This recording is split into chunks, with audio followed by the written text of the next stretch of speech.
Next, we have Jack Miller.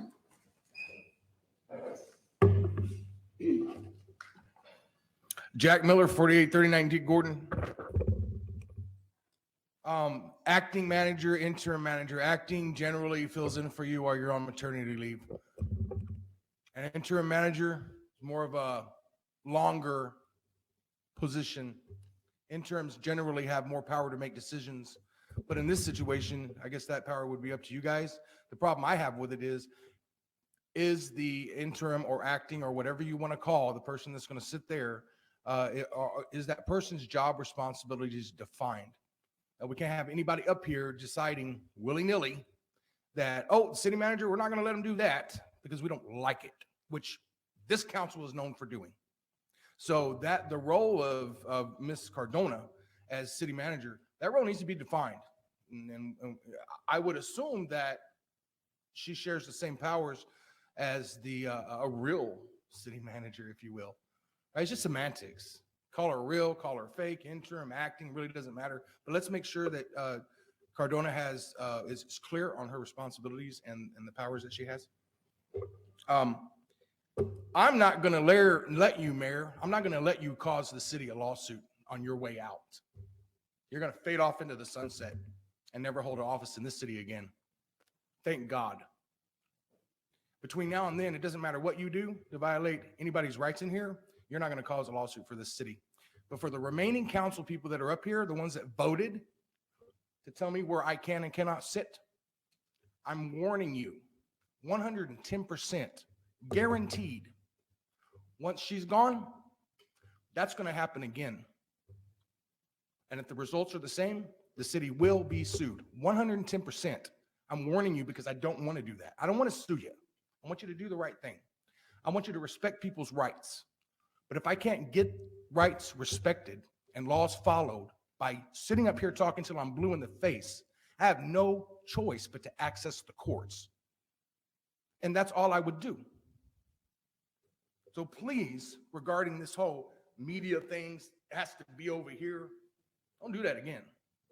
What happens if I decide to just sit all over in every chair in here with my phone like this recording?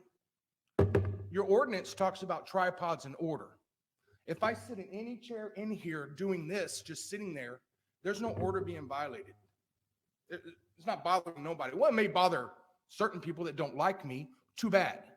You don't get to restrict my civil liberties because somebody's mad at that they don't like me. The city attorney was right in that certainly restricting or limiting the tripods is fine. What kind of time do I have left?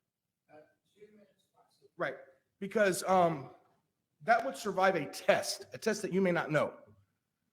It's a 3-pronged test. If you're going to restrict my civil liberties, one, it has to serve a government interest.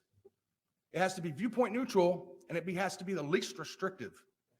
Taking me and making me sit in one of 1, 2, 3, 4, 5, 6 available seats, if they happen to be available, is the most restrictive.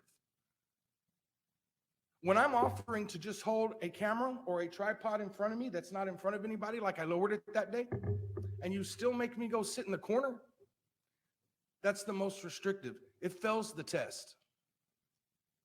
You got to pass all 3. You don't need to spend $1,000 on the city attorney to ask that question. Just Google it, which brings me to the next point. Why is there a city attorney at every single meeting that's here?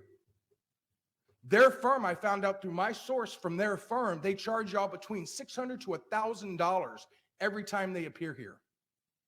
That's what they charge you. That's a fact. Straight from my source in their firm. Had a long history with them. And I developed sources. I have sympathizers, including ones that are employed by their firm. Why do we have them here? Why do we have them here tonight? Is there something that we need an attorney for tonight? And if something on the agenda prompts a need to ask the attorney, can't we just make that phone call tomorrow or postpone that item till the next meeting? Why do we have to pay $1,000 for somebody to just sit here and listen to us? Why?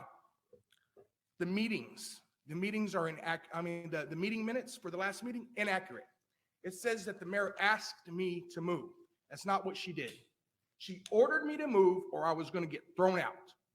I would urge you guys not to approve those meetings until the record of that incident is reflected accurately, because that's not what happened. Thank you. Thank you, Mr. Miller.